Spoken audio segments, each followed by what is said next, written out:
Alors, la peur de mourir, non. J'ai peur de la mort, hein, bien sûr, et j'y pense souvent, mais je pense que c'est pas lié à ça. Et c'est plutôt le contraire, en fait. Je pense que c'est plutôt le besoin de vivre. C'est que ça me fait sentir vivant. D'accord. La pression que tu as avant de monter sur scène, quand tu prépares un film, quand tu commences à tourner, quand tu montes tes projets, même si c'est difficile, mais ça te fait. Ouais, c'est vraiment. Je pense que là, je me sens vraiment vivant, quoi. Au contraire.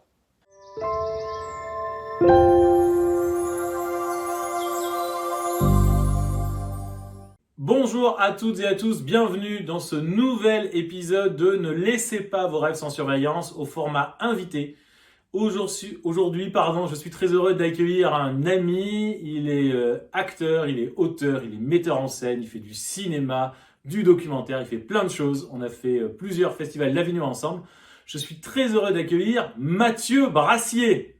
Mathieu, comment ça va? Bah, ça va très bien, et toi? Eh ben écoute, ravi, je suis très heureux de t'accueillir sur l'épisode de cette chronique. Pardon, comme je l'ai dit tout à l'heure, j'ai le dos en vrac, donc je vais essayer de pas trop bouger.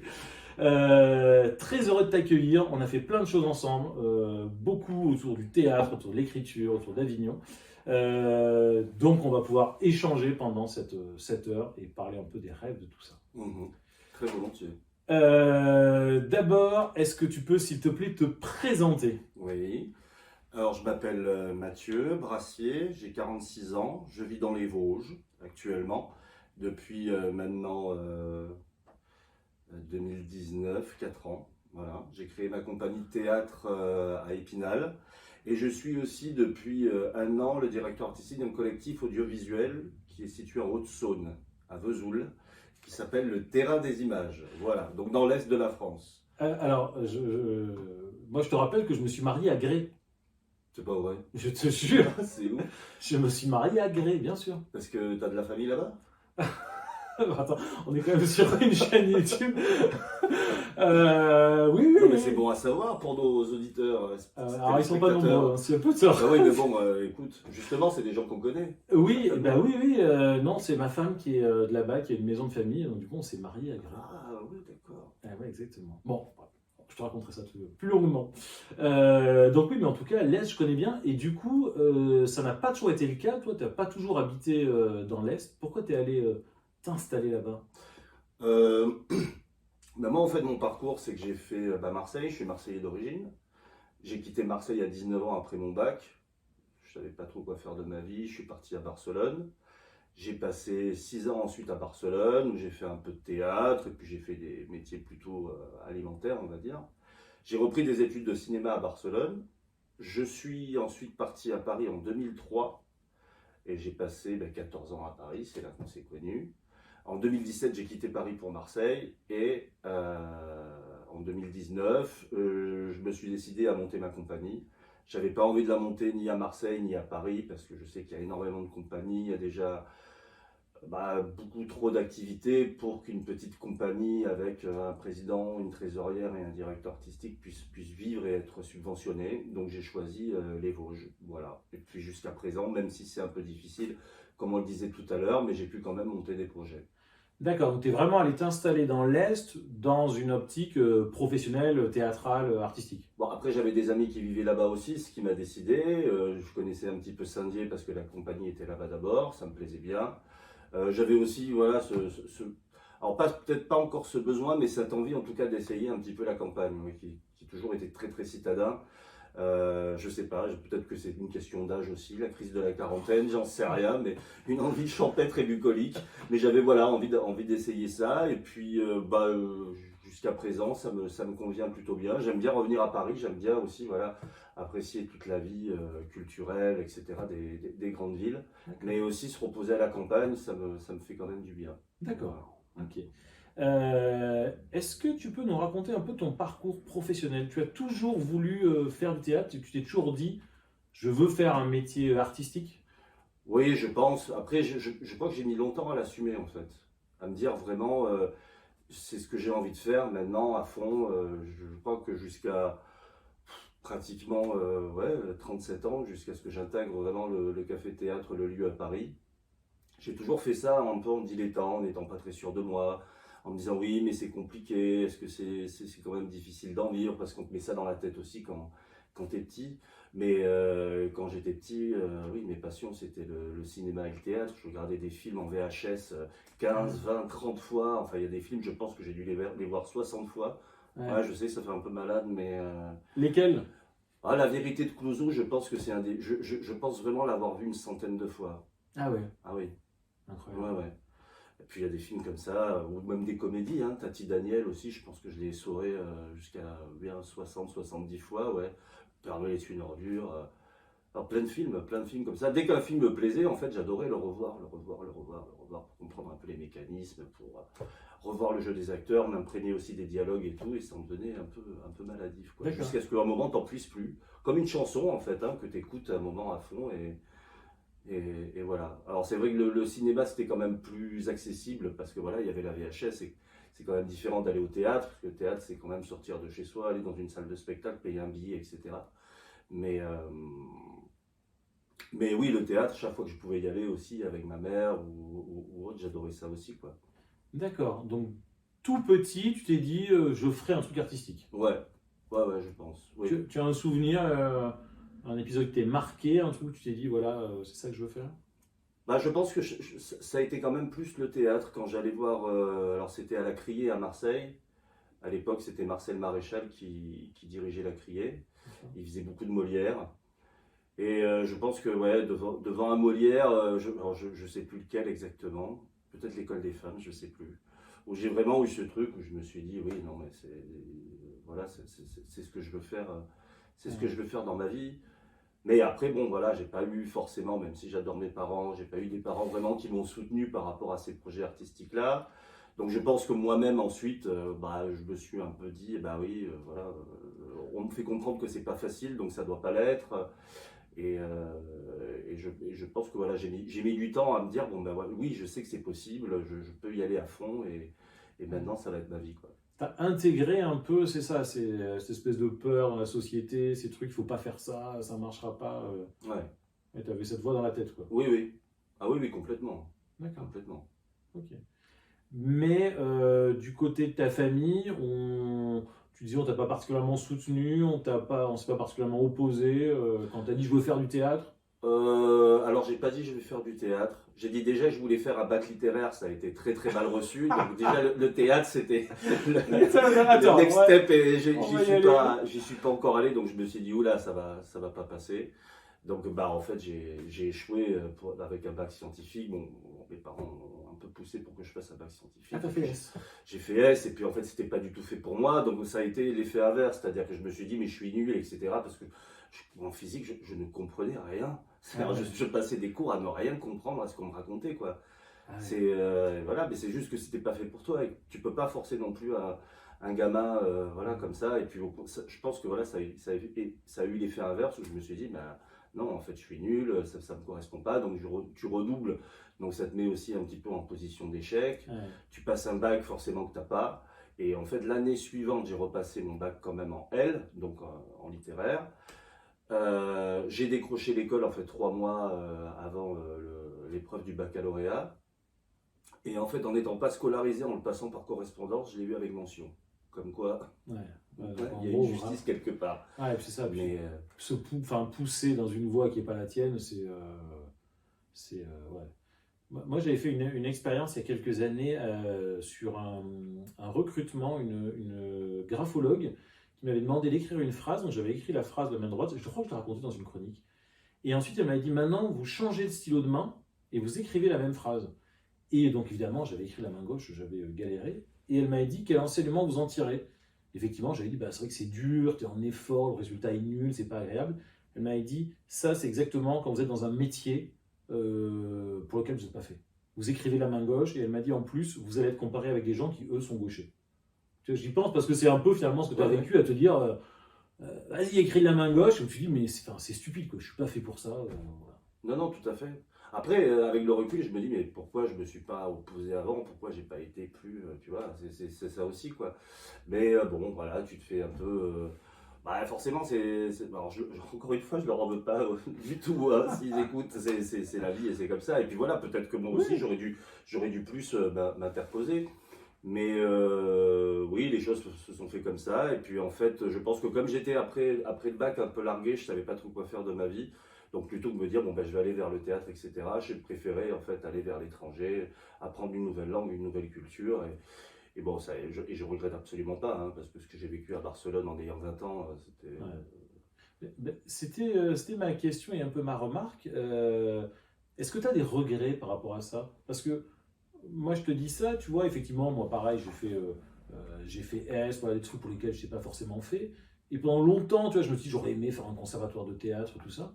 Et en fait, maintenant, avec le recul, je me dis, bah non, tu vois, je suis passé dans un cabinet de conseil où j'étais nul, je détestais, mais je me rends compte que j'ai appris des trucs, tu vois, sur mener un projet, sur bosser, tu vois, quand tu fréquentes beaucoup d'artistes, tu te rends compte que la plupart bah, sont très artistes, quoi. Et le fait d'être passé dans un cabinet de conseil, ça te structure. Enfin, quand tu y es, tu penses que c'est l'enfer, et avec le recul, tu dis, ben, en fait, finalement, c'était pas mal.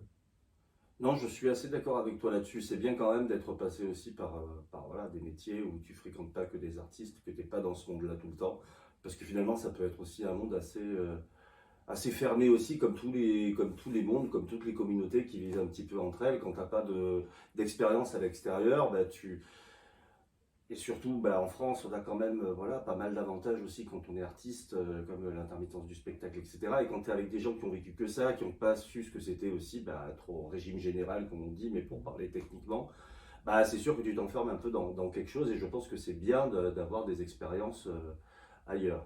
Après, oui, le seul regret que j'ai, alors pas au conservatoire, non, parce que je pense que je suis très content en tout cas d'avoir appris le théâtre dans un café-théâtre comme je l'ai fait, Ouais. où j'étais arrivé hyper timide à faire des régies au départ parce que je n'osais pas du tout monter sur scène, à ensuite commencer à présenter un petit peu les mecs qui passaient sur scène en one-man show, à dire voilà, on va accueillir machin, mais en étant pété de trouille, etc. Pour ensuite ben, commencer à jouer et puis faire en fait tout ce qu'on fait dans un petit café-théâtre de 35 places, c'est-à-dire tu fais la régie, tu fais la billetterie, tu joues, tu repasses en régie, enfin. Et ça, j'ai trouvé ça génial et je pense qu'il n'y a pas eu enfin, j'aurais pas pu mieux apprendre que dans un autre lieu, quoi. Mais je regrette peut-être de ne pas l'avoir fait. Alors je te dis, quand j'ai commencé, j'avais déjà 37 ans à peu près. Peut-être que ça aurait été bien, tu vois, que je commence un peu avant 30 ans, quoi, vers 28, 29 ans, et après être passé par des métiers. Voilà, ouais. Donc, du coup, tu as ton bac L, donc on est à Marseille, tu disais. Ouais. Tu dis, allez hop, je pars en Espagne. Tu peux nous raconter ce que tu as fait pendant quelques années. Voilà. J'en ai fait des choses. De façon synthétique.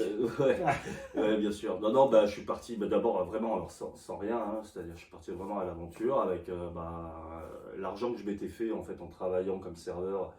Bah, j'étais serveur pendant les saisons d'été en fait, donc j'avais quand même un petit pécule, donc j'étais parti avec ça. J'ai commencé à travailler dans l'hôtellerie, parce que c'est les métiers les plus faciles, serveur que tu peux trouver. Ensuite, j'avais intégré quand même une compagnie qui intervenait dans des fêtes, etc. Parce que j'aimais bien aussi le monde de la nuit à cette époque. J'avais 20 ans, donc je sortais beaucoup. D'accord. Donc on faisait un peu des performances dans des fêtes et tout. C'était assez marrant aussi. Et, euh, et ensuite, bah, j'ai fait de la sélection de personnel d'hôtellerie dans une espèce de fédération d'hôtellerie de Barcelone. Donc je sélectionnais en fait des gens pour être serveur, cuisinier, etc. Ça a duré à peu près 3 ans. Et puis je pense que voilà, il y a quelque chose qui me titillait et qui me disait, bon, bah, tu es en train de t'éloigner de ce que tu veux faire. Donc j'ai quand même repris des études de cinéma à Barcelone, dans une école privée. D'accord, alors attends, parce que là tu vas trop vite, mais tu me perds. Tu es à Barcelone, donc tu fais un peu la bringue, tu fais les cafés, tout ça, mais là tu étais déjà dans ton café-théâtre? Non, non, non, non, non. D'accord. Non, non, c'était une petite compagnie qui faisait voilà, Ok. des happenings dans des soirées, sur de la musique techno, enfin voilà, c'était très...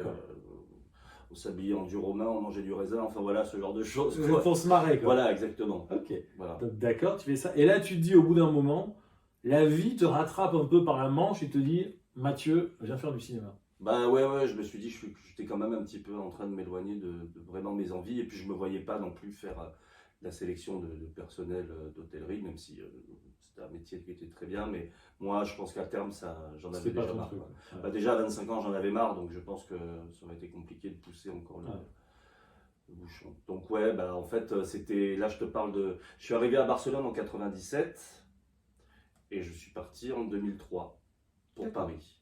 Voilà. D'accord. Donc quelques années à Barcelone. Ok. École de cinéma. Tu peux nous en parler un petit peu? C'était une école privée à Barcelone, j'ai fait 1 an là-bas. Donc comme ça pouvait pas être homologué comme un diplôme en France, j'ai dû reprendre en fait à zéro une licence de cinéma à Paris. D'accord. T'as aimé l'école de cinéma? À Barcelone, oui, oui, oui, oui, oui. Ouais, ouais. Ouais. Les deux hein, que j'ai fait à Barcelone et à Paris, j'étais à Paris 8 en fac. D'accord. Alors bon, c'est assez cool comme truc, mais oui, j'ai énormément appris. D'accord. Et puis aussi, j'ai appris parce que j'ai travaillé quand je suis arrivé à Paris en cherchant des petits boulots. J'ai trouvé un poste à la Fémis comme agent d'accueil. Ah, Donc c'est être marrant. agent d'accueil à la Fémis quand tu fais des études de cinéma, même si bon, c'est un poste un peu basique, quoi, mais bon, c'est quand même cool, tu vois, de pouvoir. Ouais. Et puis là, forcément, bah, j'ai appris aussi auprès des élèves, auprès de tous les techniciens qui y travaillent, j'ai appris énormément de choses aussi, quoi. D'accord. Donc, Ah, donc tu vois, mine de rien, tu te retrouves toujours, quand tu fais l'accueil, c'est à la Fémis, tu te retrouves dans un théâtre à faire la régie, enfin tu vois, il y a quand même, je sais pas comment dire, la vie qui te, ouais, ça, qui te tire Ouais. un peu par la manche en te disant, viens par là, quoi. Je pense que c'est par hasard que tu te retrouves dans ces milieux. non, je pense pas non plus. Je pense qu'après, quand je faisais mes recherches de boulot, peut-être que j'étais quand même toujours intéressé par, voilà, même si c'était des postes d'accueil, essayer quand même d'être dans des structures Ouais. culturelles, quoi. D'accord. Donc tu arrives à Paris, fac de cinéma. Mhm. Qu'est-ce que tu apprends en fac de cinéma? À analyser un film, à comprendre la valeur d'un plan, à comprendre le montage, à comprendre la lumière. Là, c'est les seules choses en fait qu'on fait pas, c'est vraiment bah, de la pratique, du jeu d'acteur, etc. Là, c'est la seule chose qui manquait à la fac. Ce que fait par exemple la Fémis, ils ont beaucoup D'accord. plus, tu vois, de cours de direction d'acteur. Là, à la fac, c'est bon, souvent des cours dans des amphis que. Je sais pas, t'es allé à la fac, toi, je sais plus. Ouais, moi, la fac, j'ai fait une école, quoi. Voilà. Mais on est plus voilà, dans des amphis, donc des cours magistraux d'analyse de films, etc. Et puis il y a aussi bah, les rencontres que tu fais à la fac, tu vois, bah, les petits courts-métrages auxquels tu participes, ceux que tu réalises aussi, un peu en underground et tout. Même Ouais. si ça aussi, c'est pas des choses de grande qualité que tu fais, mais c'est très formateur quand même, quoi. D'accord. Et puis tu t'amuses en le faisant aussi, c'est ça qui est génial. D'accord. Donc là, tu fais quoi un peu ton réseau en même temps Ouais, ouais, c'est un petit peu ça. Et puis oui, puis je pratique. En fait, je pratique beaucoup, quoi. On fait des choses. Qu'est-ce que tu appelles faire des choses? C'est aller au cinéma analyser, c'est carrément tourner avec Les un deux. smartphone. Bah là, à l'époque, il n'y avait pas encore, on ne tournait pas avec des smartphones. Ouais, c'est vrai. iPhone en 2007 le premier. Oui. Mais Il y a encore avant des que ça passe, ouais, ouais. C'était pas très. Non, c'était des caméras, les mini HD, même la mini DV, D'accord. qui est passé, quoi. D'accord. Moi, j'ai même fait des films en Super 8. Bah, j'avoue que j'aurais utilisé le Super 8 à ma sauce parce que Ouais. on parlait ouais, de 2006-2007. Donc on pouvait faire des films autrement, mais moi le Super 8, la matière film aussi m'intéressait. Et donc j'ai fait aussi des trucs en Super 8 que j'utilisais ensuite, que je projetais, que je filmais, que j'utilisais dans mes films, etc. Ah, c'est marrant ça. Ouais, ouais. D'accord. Ok. Donc combien une licence? 3 ans Ouais, c'est ça, 3 ans. Ouais. Ok. Même chose, tu t'es éclaté, tu t'es dit c'est ça que je veux faire. Oui, mais tu vois, bizarrement, ça a été aussi quand j'ai commencé à rencontrer des gens du café-théâtre, etc.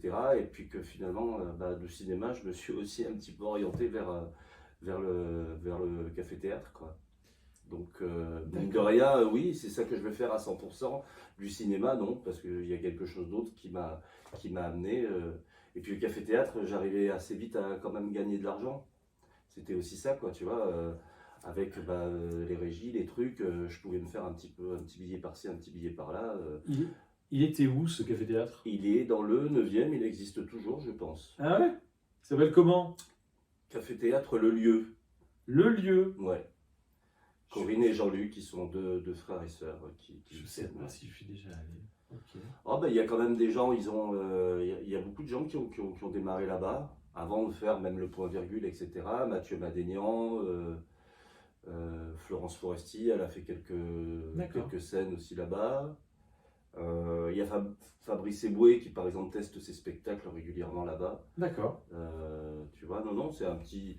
Bon, c'est vraiment un tout petit lieu, hein, c'est 35 places. D'accord. Bien serré, on peut monter à 50. Ok. On a fait 70 aussi parfois, mais enfin bon, voilà. termes de sécurité, c'était pas ce qu'il y avait de mieux. Mais Caroline Vigneault aussi, elle a joué très longtemps là-bas, par exemple. D'accord. Ouais, ouais. Ok, donc là, tu y allais un peu, je sais pas comment dire, comme ça pour voir, et finalement, tu te retrouves à tout faire. Tu vois, en gros, tu reviens le week-end, changer les ampoules, tu fais la Ouais, radio. ouais. D'accord. Ouais. Juste pour pouvoir être dans le milieu, quoi.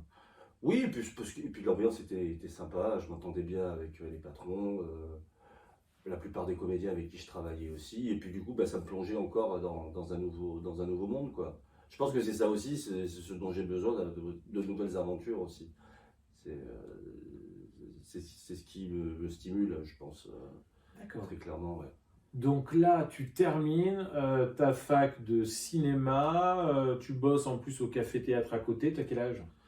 Bah là, ouais, j'ai à peu près, parce que du coup, comme j'ai repris des études sur le tard, bah là, j'avais à peu près la trentaine, quoi, un Ok, peu plus, ouais. ok, Donc j'ai mis du temps, en fait, malgré tout, tu vois, à remonter sur scène. Je faisais pas mal de choses dans le théâtre, mais je suis pas monté sur scène. d'accord. Remonter sur scène, en tout cas, tout de suite, ouais. D'accord. Et alors justement, comment tu te retrouves à nouveau Bah, parce sur scène? qu'on commençait à écrire des trucs avec bah, les patrons du café-théâtre, et puis bah, une chose, tu vois, voilà, on écrit, bah, on monte sur scène pour jouer nos personnages, parce qu'on n'allait pas les faire jouer par d'autres, et puis bah voilà, on commence à écrire des trucs, pas mal de trucs, de plus en plus de trucs, et puis bah, on était sur scène pratiquement tous les soirs, quoi. Ah ouais, Ouais. Bah, c'est l'avantage du café-théâtre, en fait, c'est que tu peux jouer vraiment tous les soirs si tu as du public. Voilà. Euh, d'accord. T'as pas non plus de pression financière, donc tu peux vraiment te permettre de t'amuser si tu veux tous les soirs, quoi. D'accord. Tu peux nous parler de ton projet préféré au café-théâtre, celui que tu avais fait, que tu as laissé le plus, Bah, celui le plus marquant? c'est qui pour qui? Parce Ah, on avait joué pas mal, qui était une pièce complètement déjantée. On avait joué à Paris, puis à Avignon. On avait fait le festival d'Avignon dans la foulée. ah oui, donc tu l'avais écrite, enfin vous l'aviez écrite au À Paris, café-théâtre. ouais, on l'avait rodé au café-théâtre, parce qu'au départ, on l'avait écrite sans trop savoir ce que ça allait donner, et c'est en jouant en fait qu'on a commencé à travailler dessus, à retoucher des choses, à la perfectionner, jusqu'à ce qu'on se dise, bah oui, ça peut valoir le coup à Avignon, quoi. Parce que D'accord. là, à la fin, le public se marrait vraiment, on était complet pratiquement tout le temps, et le public se Ouais. marrait. Donc on s'est dit, là, il faudrait qu'on fasse Avignon, en fait. Ok, un truc écrit un peu comme ça entre potes quoi pour se marrer. Ouais, exactement. Oui, au départ, c'est parti de ça, ouais. Avec Ok. la directrice du théâtre, on allait à Cabourg, on s'enfermait des week-ends, on était quatre. Donc il y avait les deux patrons du théâtre, plus un autre collègue, Fatih, qui jouait au théâtre un one-man show et qui a participé aussi au projet. D'accord. Et voilà, à quatre, on s'enfermait, on écrivait ça, on se marrait, on jouait, et puis on l'a testé. Et en fait, quand on l'a écrit la première fois qu'on l'a joué, la pièce durait 25 minutes. Ah merde, ah ouais. Donc c'est en jouant et en refaisant des choses et en écrivant en fait au fur et à mesure qu'elle a Tu, fini par faire une heure, quoi. tu Mais, rajoutes ouais, un ouais, peu de gras. ouais, Ok. ouais. Mais mais c'est ce qui est passionnant dans le café-théâtre aussi, c'est que tu peux te permettre ça, quoi. C'est vraiment des lieux où tu peux te permettre ça. Surtout quand c'est ton café-théâtre, pardon. Non, non, je vois. Est-ce que forcément, comme c'était leur café-théâtre, ils pouvaient aussi en tant que patron se permettre un Ouais, petit peu ce qu'ils voulaient, quoi. s'en foutait un peu. Mm. Et du coup, ça fonctionne comment le café-théâtre? Les gens viennent, ils prennent une conso, ils savent pas ce qu'ils vont voir? Non, non, en général maintenant, tu sais, tout est sur billet réduit, hein. Donc, D'accord, même parfois, il n'y a même pas de conso, ils paient leur place, tout simplement. d'accord. Ouais. Mais sans trop savoir ce qu'il va y avoir à l'affiche Non, ou... quand même, à part les scènes ouvertes où effectivement, là, on ne sait pas trop à l'avance ce qu'on va voir, mais sinon, maintenant, oui, ils savent toujours D'accord. ce qu'ils vont voir. Le principe du café-théâtre, effectivement, comme avant, tu vois, où tu viens boire ton verre et que tu sais pas trop qui va monter sur scène, ça se perd, hélas, ça se perd un petit peu, quoi. À part pour les scènes ouvertes, où là, À je part pense pour- que c'est un peu plus respecté pour le public, quoi. D'accord. Ok, donc du coup, ton école, c'est ça, c'est le Ouais, café-théâtre, quoi. ouais. Ok. Et puis, bah, pour le cinéma, tout ce que j'ai appris à la FEMIS et à la fac, quoi. Ok.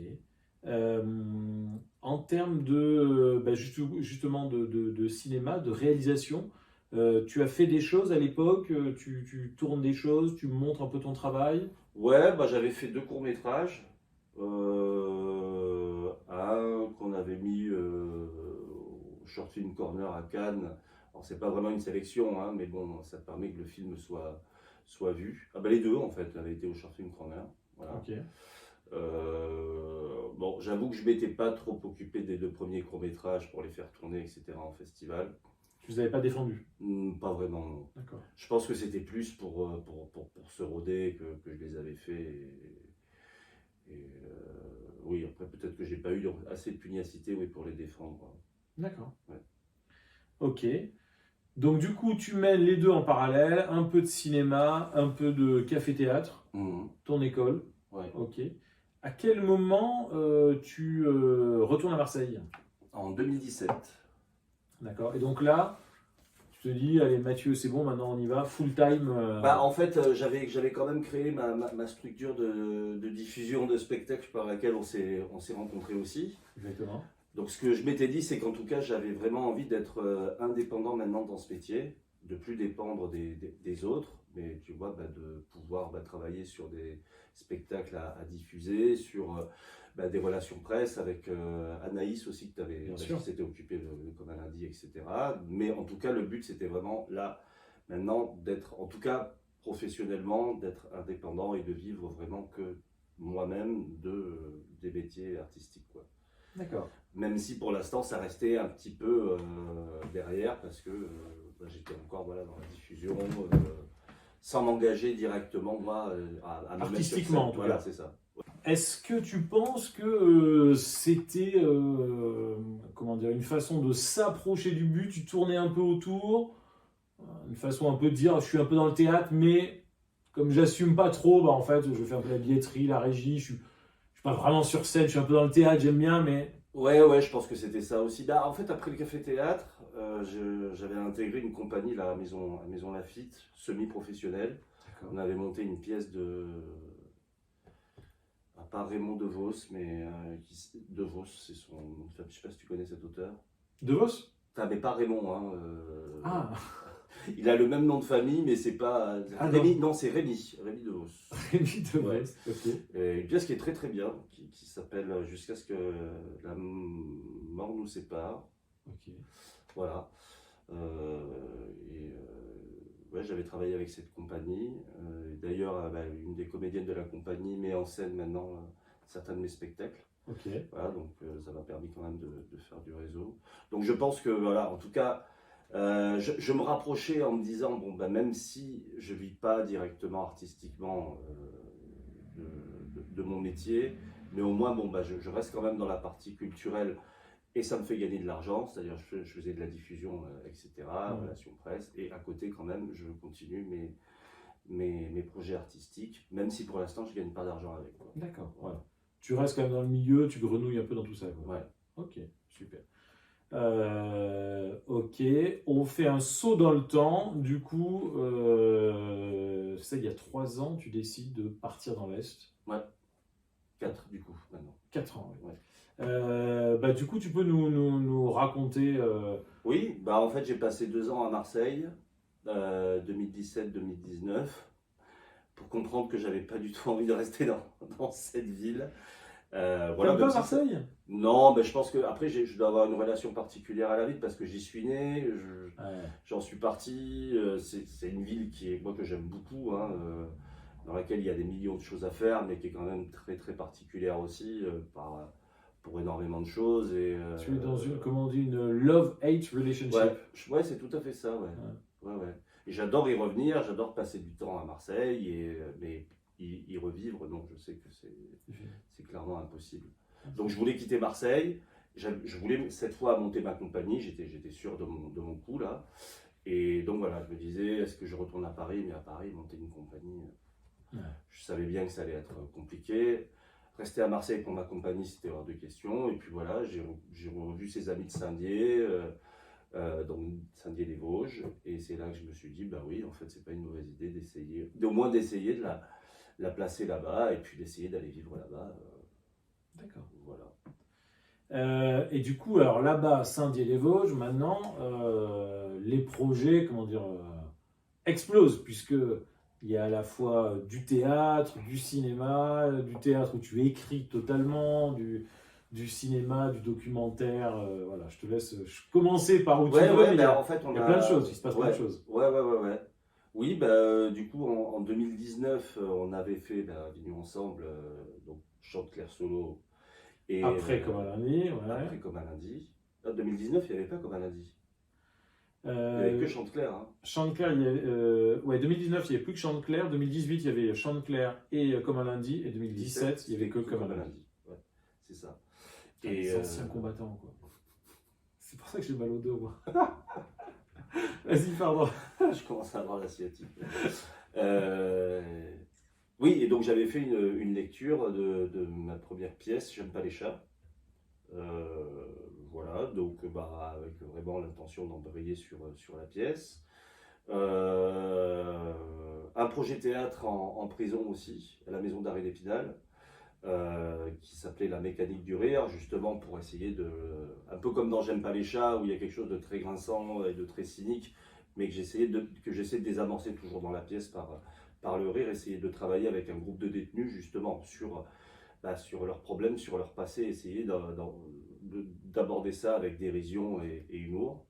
On a commencé en mars 2020, donc je vous laisse imaginer la suite. Donc on a fait 2 séances et le projet s'est arrêté. Ouais. Et puis après, beaucoup de choses se sont arrêtées. Quoi. Ouais. Voilà. Et moi, pendant cette période, mine de rien, même si ça s'est arrêté, j'ai quand même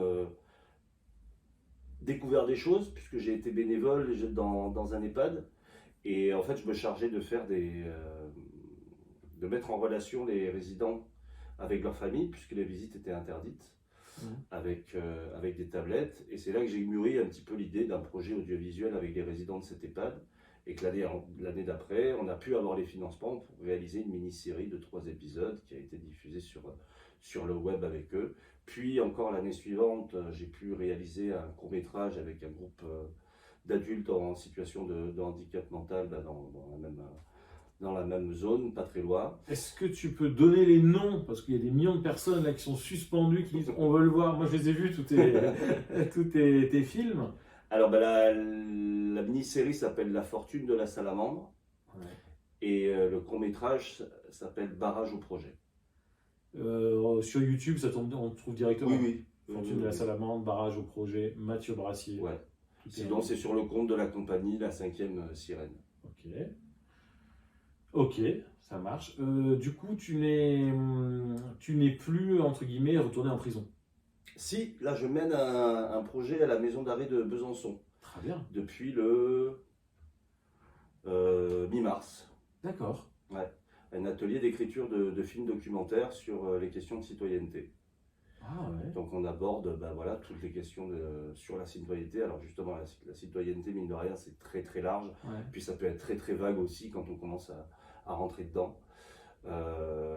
Donc là, avec un groupe de 7 détenus à peu près, parce que ça peut changer aussi selon les semaines, si jamais ils ont parloir, si jamais ils doivent avoir leur avocat, si jamais les gardiens ne viennent pas les chercher dans leur cellule, ce qui arrive aussi. Enfin voilà, toutes ces problématiques-là qui sont à prendre en compte. Mais on a un noyau dur de 7 détenus avec lesquels on a commencé à écrire et on a commencé à tourner la semaine dernière. D'accord. On a choisi des thématiques comme ça, le droit de vote, la laïcité, la justice, et puis on fait des choses autour de ces thématiques-là et c'est super. Quoi. En prison, tu filmes? À la maison d'arrêt, de Besançon. Donc dans leur salle d'activité, on fait tout dans la même salle, quoi. Donc ça nous oblige à être très très créatifs du coup. Après, c'est eux qui font le montage, c'est eux qui font. On va aborder le montage, mais non, ils feront pas le. Il n'y a pas de matériel suffisant. Si, enfin, il y aurait ça c'est le temps surtout. Ah ouais. Parce qu'après, tu vois, monter, c'est quand même un apprentissage, même si on a des logiciels qui sont de plus en plus faciles à manier aujourd'hui, mais bon, il faut quand même les former à ça. Et on a 8 séances, donc entre l'écriture, tu vois, le tournage, etc., c'est un peu chaud. Donc on va aborder lors de la dernière séance le montage et leur expliquer, mais c'est pas eux qui vont le monter. Je travaille avec 2 vidéastes de Besançon qui vont s'occuper de ça ensuite, qui sont intervenants avec moi dans mon projet et qui montreront ensuite le projet. D'accord. Bon, en respectant effectivement les idées qu'ils ont écrites.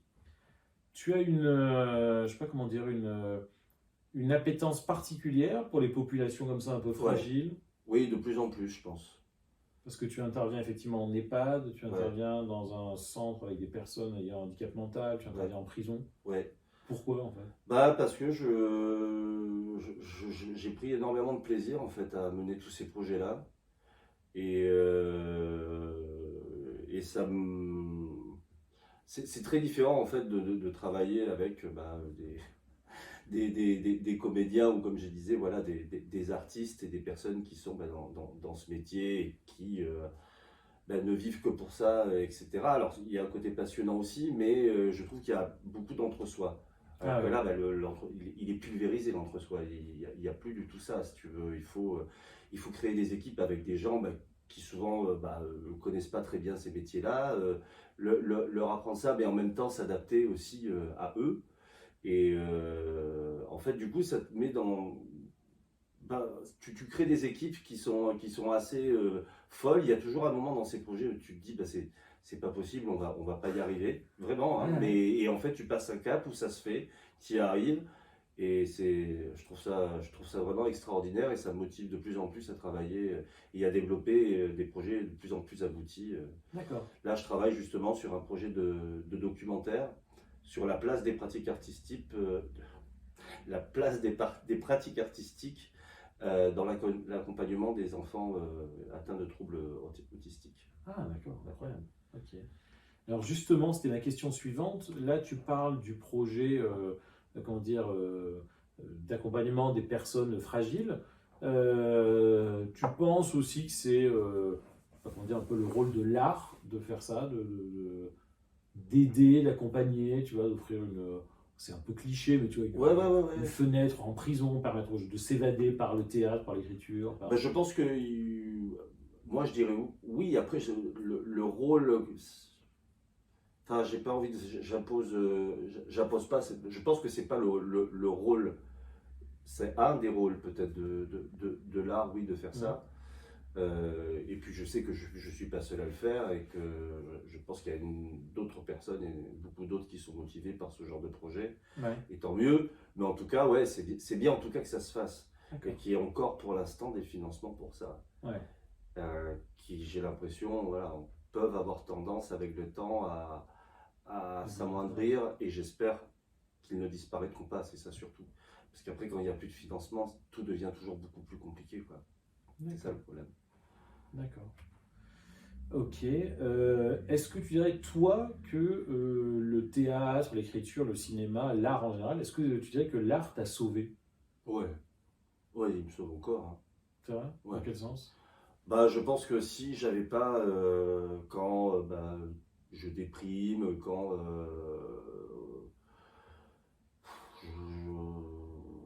oui, quand t'es pas bien, enfin voilà, le fait de regarder un film, même le fait de chanter, de danser, même si tu vois, c'est con, mais ces petites pratiques artistiques, alors même si elles sont pas de très très bonne qualité, mais c'est pas ce qui est important. Et c'est ce que je vois aussi là dans les pratiques artistiques des enfants autistes, où tu as des cas vraiment très très poussés de personnes qui sont non-verbales, etc. Où le fait, ne serait-ce que tu vois, de prendre un pinceau et de faire du collage, ça les détend, ça leur permet vraiment de plus être dans l'agressivité de crise qu'ils ont eu il y a 1 heure, etc. Et moi, voilà, qui ai aussi une tendance assez nerveuse, etc., je vois que ce sont des choses qui me calment. Enfin, de jouer, répéter mon texte, répéter le jeu, etc. Quand je vois que je suis pas bien, ça m'aide énormément, quoi. Une forme un peu de thérapie. Ouais. Okay. Ouais. Ok. Quel est ton rapport au succès? Est-ce que c'est important pour toi que y ait du monde qui vienne voir tes pièces, il y ait du monde qui voit tes films, ton travail, ou est-ce que tu dis, moi je suis artiste, le but c'est de pratiquer mon art, de me sentir bien, et puis ça marche tant mieux, ça marche pas, je m'en fiche? Déjà, je sais pas si je suis artiste en fait. C'est vrai? Ouais, je me questionne. En fait, ça c'est un truc qui me questionne, qui m'interroge beaucoup, la notion d'artiste ou de se proclamer artiste. C'est quoi? C'est le... Attends, je vais essayer de croiser les jambes, si j'y arrive. Faut que je te tienne le micro. Ah! On comprend au montage. Est-ce que c'est, le concept de l'artiste qui te perturbe, ou est-ce que c'est un bon vieux syndrome de l'imposteur à dire, pour moi les artistes, c'est, je sais pas, Céline Sciamma ou c'est Spielberg et c'est pas moi. Ah non, non, non, c'est pas syndrome de l'imposteur, c'est de se dire, de se dire artiste. Enfin, je pense que, et puis artiste, en fait, c'est quoi? Artiste, c'est parce que je fais de l'art, mais je fais quoi? Enfin, je dessine, je fais du théâtre, je fais des films, et si je dessine, bah, je suis un dessinateur ou je suis un peintre, ou si je fais des films, bah, je suis un réalisateur, un acteur, enfin, artiste, ça veut dire je vis de l'art, je suis l'art. Enfin, il y a un truc un peu comme ça, je trouve un peu éthéré, Prétentieux. un peu mystique, Ouais. ouais, prétentieux, ouais, peut-être un petit peu, mais voilà, un côté, oh là là, je suis dans une bulle, je suis hypersensible, ou voilà, j'ai une sensibilité particulière, sans doute, mais elle est liée quand même à une activité concrète. Enfin, moi, j'ai l'impression plus d'être un artisan quelque part qu'un artiste, tu vois, et j'aime plutôt ça, quoi. D'accord. Ce côté de travailler, de fabriquer, parce qu'on sait aussi que c'est beaucoup de boulot quand même, mine de rien, derrière. Ouais. Donc, Je comprends pourquoi fréquenter les gens du théâtre te gonfle alors. Non mais c'est vrai. bah oui, oui, non, non, mais Parce que c'est ça, un peu ça quoi. complètement. Moi j'aime beaucoup enfin, moi j'ai pas de mal à dire les artistes, voilà, les gens dans le théâtre, les comédiens, les comédiennes, mais c'est vrai que bah, tu peux passer des heures à les écouter, leurs états d'âme, tout comme ça, et à un moment tu dis mais putain, qu'est-ce que tu as écrit, qu'est-ce que tu as monté, qu'est-ce que tu fais quoi. Enfin tu vois, il y a un moment il faut taffer quoi. Ok. Donc du coup, ouais, tu es pas à l'aise avec ce terme entre guillemets Ouais, artiste. ouais. Enfin, en tout cas, moi, je pense pas que je puisse dire en tant qu'artiste, ou alors je le fais voilà, dans des dossiers où, si tu veux, je dois effectivement là me positionner parce que c'est ma place dans le film que je suis en train de proposer, pour lequel je recherche des financements, je suis un réalisateur, je suis un auteur, donc je dois me présenter comme artiste. Et là, par exemple, sur le documentaire que je suis en train de préparer, comme c'est justement sur la place des pratiques artistiques et que je me mets aussi en parallèle là-dedans, oui, en tout cas sur le papier, pour moi, c'est plus facile de le faire qu'à l'oral, quoi, tu vois. D'accord. Ouais. Ok. Quel est, comment dire, je veux dire, pourquoi finalement, tant pis, je continue sur ce mot-là, pourquoi tu fais de l'art, c'est-à-dire pourquoi tu écris, pourquoi tu fais du théâtre, pourquoi tu fais du cinéma, ouais, pourquoi tu fais tout ça? Est-ce que c'est un rapport à la mort, est-ce que c'est la peur de mourir ou pas? Euh, Alors, la peur de mourir, non. J'ai peur de la mort, hein, bien sûr, et j'y pense souvent, mais je pense que c'est pas lié à ça. Et c'est plutôt le contraire, en fait. Je pense que c'est plutôt le besoin de vivre. C'est que ça me fait sentir vivant. D'accord. La pression que tu as avant de monter sur scène, quand tu prépares un film, quand tu commences à tourner, quand tu montes tes projets, même si c'est difficile, mais ça te fait. Ouais, c'est vraiment. Je pense que là, je me sens vraiment vivant, quoi. Au contraire. D'accord. Euh, ouais, je te rejoins tout à fait. Moi, je trouve notamment, alors dans l'écriture, c'est particulier, mais en tout cas, le théâtre, c'est vrai, tant que tu l'as pas vécu, tu peux pas le savoir. Tu as l'impression que tu vis plus intensément sur scène. Ah oui. C'est ça, hein, tu sors, mais du coup, après, tu sors, la vie te semble un peu fade. Mais c'est vrai, hein. Ouais, ouais. Tu dis, bon. Ok. Si tu avais un choix à faire, ça serait quoi? Ça serait le cinéma, ça serait l'écriture, ça serait le théâtre? Ouf. Je peux pas garder les trois. C'est Non, vrai, là, il faut que je.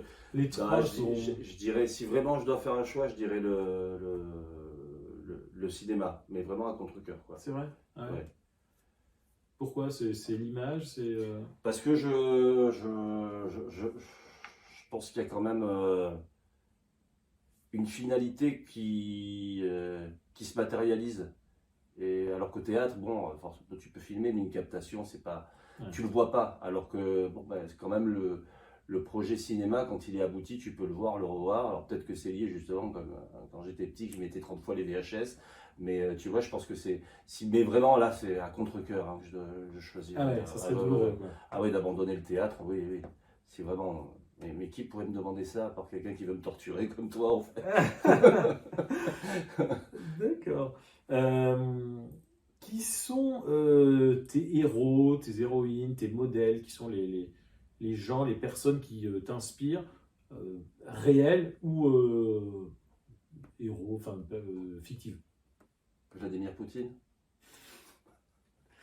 Ah, bah, forcément, si tu nous prends par les sentiments. Un peu de polémique. Non, là, vivant, décédé, peu importe. Qui tu veux? Euh,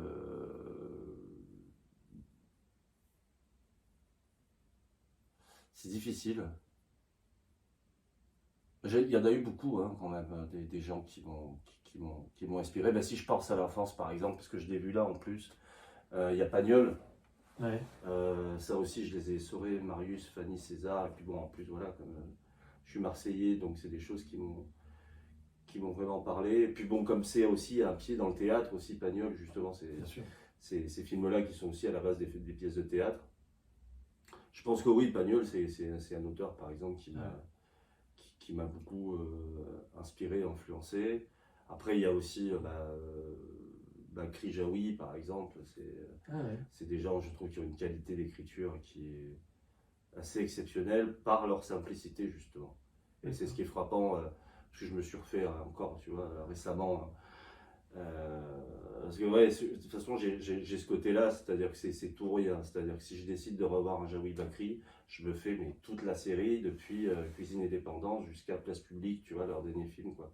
Et là, je me suis refait pareil toute la série et j'ai remarqué à quel point leur écriture est quand même extraordinaire parce qu'en fait, il n'y a pas, si tu veux, de mots incroyables comme tu as chez Lagarce ou chez d'autres auteurs où voilà, on utilise beaucoup la langue pour faire des effets. Là, il n'y a aucun effet, tout est extrêmement simple, mais ça va toujours dans le mille, quoi.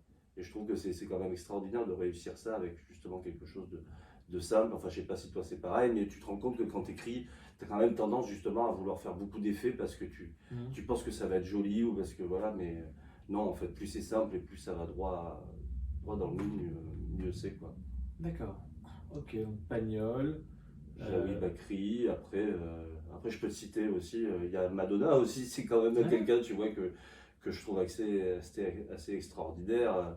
Après, je suis de la génération qui a grandi aussi avec ses chansons, mais de pouvoir arriver de rien comme ça, je vais être un peu cruel, mais c'est vrai, en ne sachant pratiquement pas chanter, mais parce qu'elle savait danser, parce que voilà, c'était un génie de la com, et je pense que ça reste quand même quelque part une artiste, mais un petit peu comme Andy Warhol, c'est-à-dire qu'on fait vraiment des choses un peu en série, et puis de la pop dans le sens populaire aussi, c'est-à-dire qu'il s'adresse aussi au plus grand monde, et d'arriver comme ça, et toujours là, à son âge, d'être maintenant sur les réseaux sociaux et tout, je me dis, mais c'est quand même, elle se fatiguera jamais, quoi. Donc c'est des gens qui m'impressionnent. Ok. Ouais. Tu es attentif justement à ça, à ta carrière, tu gères ta carrière, ou tu t'en fous, tu te laisses porter? Ah ouais, je me laisse porter. Ben là, honnêtement, là depuis, enfin, si tout ce que j'ai raconté depuis tout à l'heure, ça prouve bien que je me laisse quand même quelque part un peu porter, que j'ai jamais eu vraiment T'as de pas plan de de plan, carrière. tu te dis Non. pas, il faut que.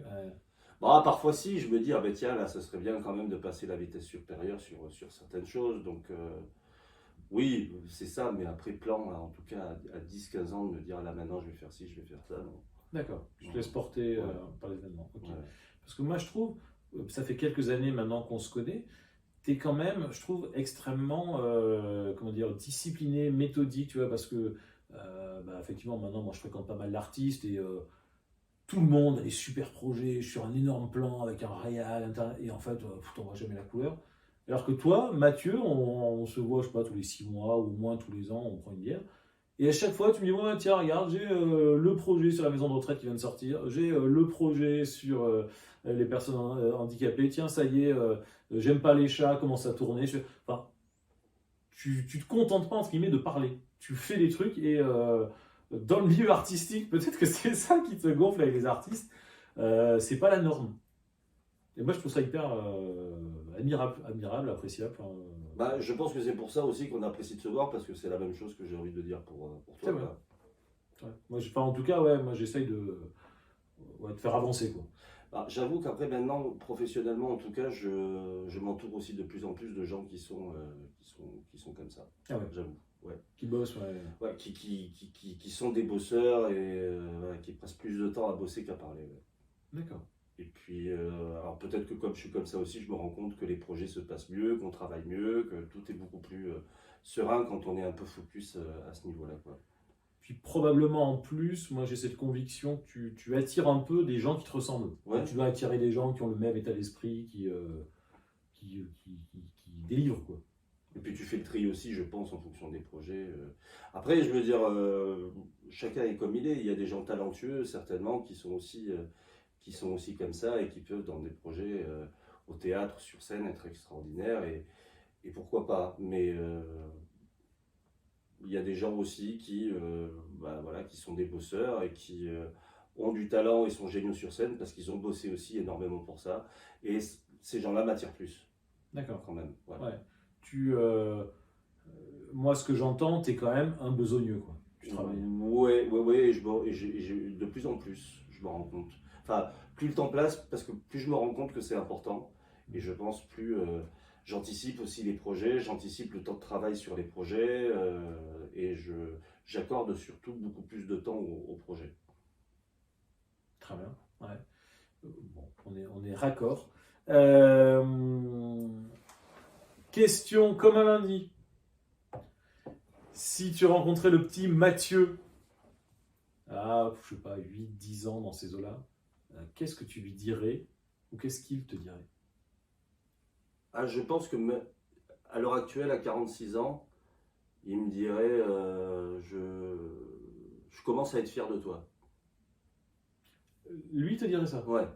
D'accord, c'est bien. Je pense qu'il y a, il y a peut-être 10 ans encore, quand je me tâtonnais encore, que je ne cherchais pas, il m'aurait dit mais bouge-toi un peu là, parce que t'es vraiment en train de me décevoir. Alors que là, je pense que oui, maintenant, bah c'est bien. maintenant je suis plus raccord avec l'image que je me faisais en fin de moi adulte quand j'avais cet âge-là. Ouais. D'accord. Bon, bah, c'est bien. Oui. Et dans l'autre sens, toi, qu'est-ce que tu lui dirais? Arrête de mettre tes doigts dans le nez. Arrête de manger tes crottes de nez. Non, je lui dirais passe un bac littéraire. Et dis à tes parents que tu veux vraiment pas faire S. Ah ouais, donc ça reste quand même un truc qui t'a... Ouais, je pense que oui. Bon, il y a toujours des trucs, hein, de toute façon. Et je préfère autant que ce soit ça plutôt que des choses plus graves, en tout cas. Donc, ouais. Ouais, non, peut-être que je lui dirais, oui, essaie d'être, par rapport à tes rêves d'aujourd'hui, essaie quand même de les anticiper un peu plus plutôt que de te laisser un peu aller, quoi. Voilà. Tu es très perméable au monde, tu te laisses influencer par ce que tu vois, ce que tu entends, ou tu arrives un peu à, je sais pas comment dire, voir d'autres choses, mais finalement rester concentré sur ce que toi tu as envie de faire. Je pense que c'est un peu les deux, hein. Il y a des choses qui... après, moi j'ai une grande sensibilité aussi, donc il y a énormément de choses aussi qui m'atteignent. Mais je pense quand même pouvoir rester aussi focus par rapport à ce que j'ai envie de faire. Donc c'est un peu les deux qui se mélangent, je pense. D'accord. Ouais. Mais tu consommes, entre guillemets, beaucoup même si j'aime pas trop ce mot, mais de pièces, de films, de livres. Voilà, Oui. Alors malheureusement, je lis beaucoup moins depuis un moment. Ça, c'est un grand regret. Mais oui, je vais toujours au cinéma, ça c'est sûr. Ouais. J'essaie comme je peux d'aller au théâtre, mais là forcément maintenant dans les Vosges c'est toujours un peu plus compliqué. Mais j'essaie quand même, là quand je suis ici, de pouvoir amortir le plus possible mais ces jours parisiens pour ça. D'accord. Et oui, en tout cas ça, oui. Ah oui, c'était ça le sens de la question, ouais. Artistiquement, oui, j'essaie quand même, tu vois, de voir des nouveautés, de me tenir un peu à la page de tout ce qui se fait, mais par besoin et par envie aussi. Hein. D'accord, besoin et envie. Mais ma question c'était ça, mais c'était aussi, est-ce que le fait de voir tout ça, entre guillemets, t'influence? Moi je vois par exemple quand je lis beaucoup de choses d'un auteur, au bout d'un moment j'ai l'impression de me... je ne sais pas si on peut dire de piquer, mais en tout cas d'être imprégné par ça. Et je me dis, il faut aller voir autre chose. Enfin, tu vois, Oui, alors oui, la question est oui. Oui, je pense que je peux me laisser facilement influencer alors du coup, moins par un auteur parce que je lis beaucoup moins, mais par un réalisateur, par un comédien. Je sais que c'est pas bien. Non, j'ai pas dit que c'était bien, mais je fais une révélation, un moment scoop, tu le sais toi, mais je dis ça pour les millions de gens connectés. Mathieu est dans un de mes recueils de nouvelles. C'est vrai.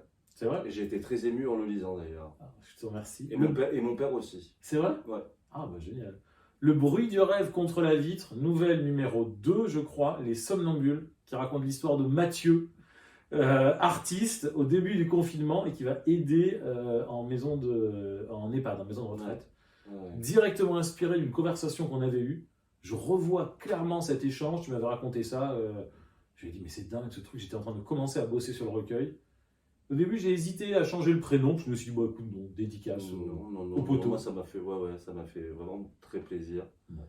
Puis l'histoire m'a ému parce que finalement, je t'avais raconté ce qu'on faisait, mais je t'avais pas raconté dans les détails ce qui se passait. Ouais. Et tu l'as retranscrit avec beaucoup de justesse.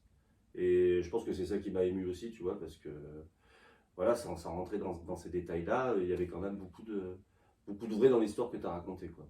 Bon, bah, je te remercie. Merci pour l'inspiration. Merci à nous, merci la vie. Est-ce que tu peux nous raconter, évidemment tu vas me dire il n'y en a pas, mais je m'en fous, je pose quand même la question, une journée type de Mathieu Brassier? Bon, bah déjà, je me lève à 14h.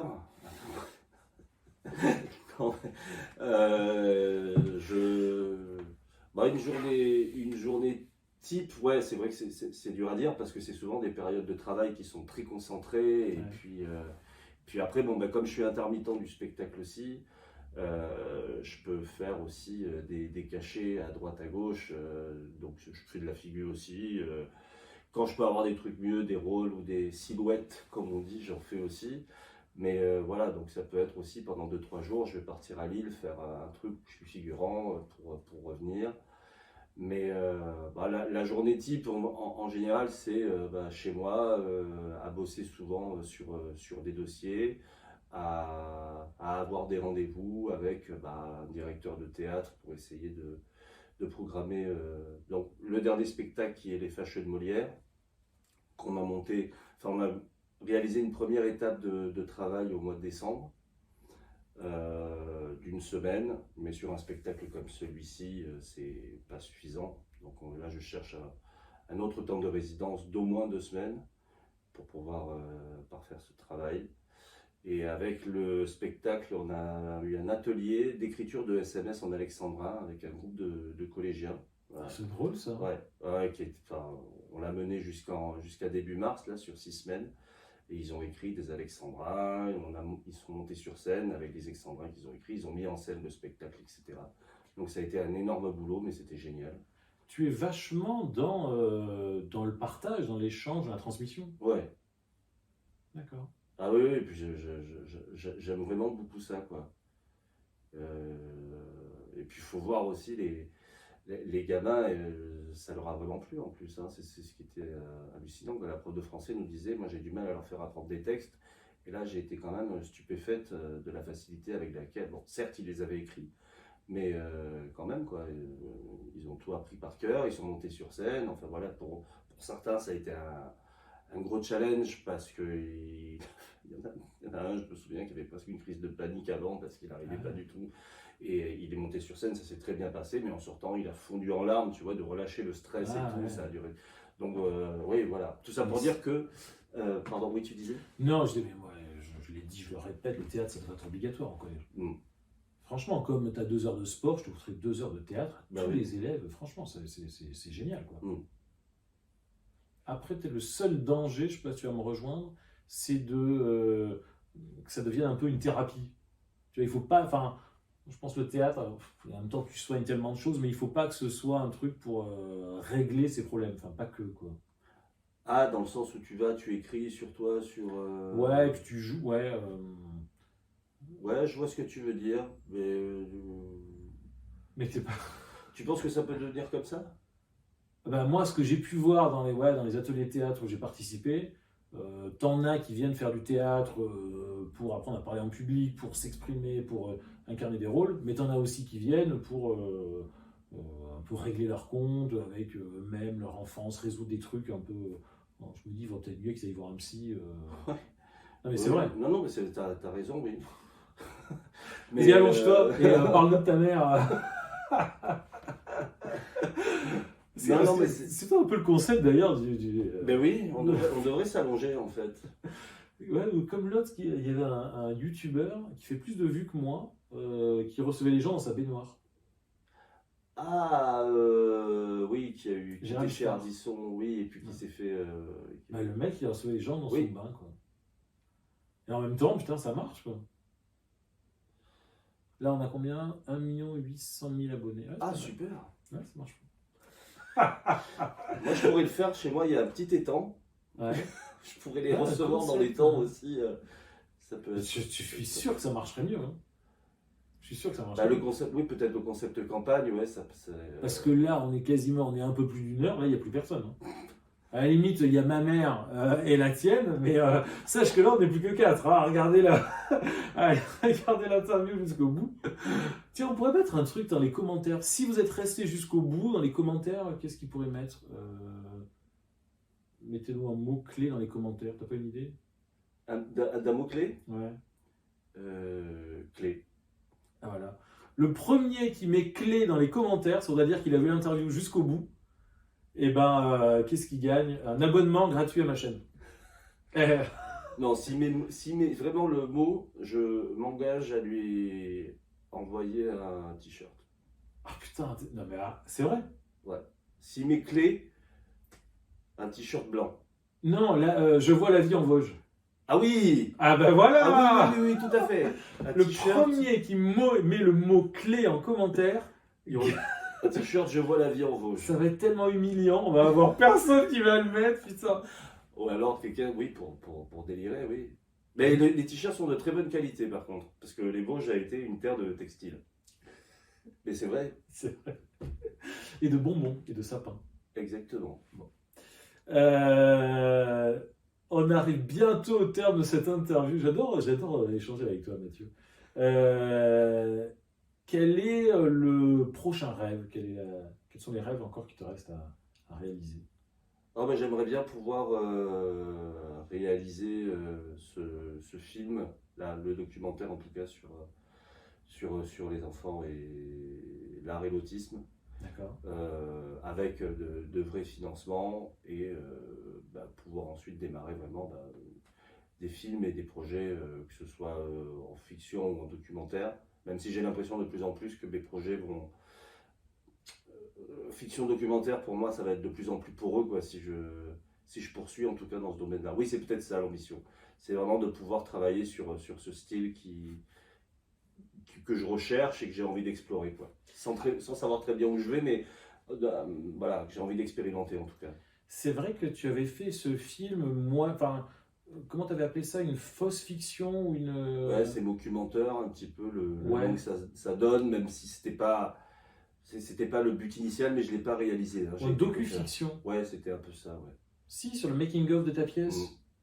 C'est pas toi qui l'as réalisé celui-là? Non, j'étais auteur, voilà. j'étais dedans, mais je l'ai pas réalisé. D'accord.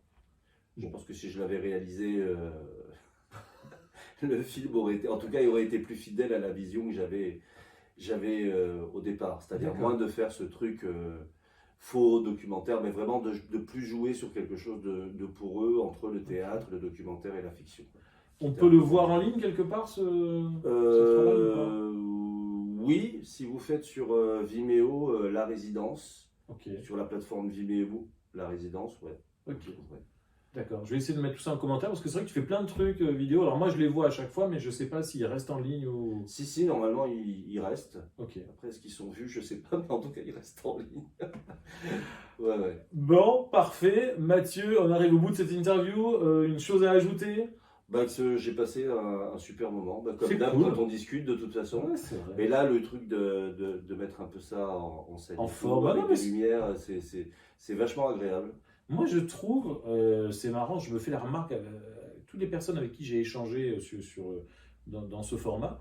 Tu te dis des choses plus intéressantes, plus profondes en 1 heure là que parfois pendant des semaines ou des mois. Ah ouais, c'est clair. Parce que là, tu vois, on va vraiment, on creuse, quoi.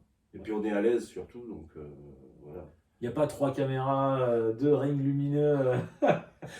Et 4 cadrans derrière qui en ont rien à foutre et qui sont là en attendant de dire putain à 18h j'ai ma bière avec les potes pour que ça se termine.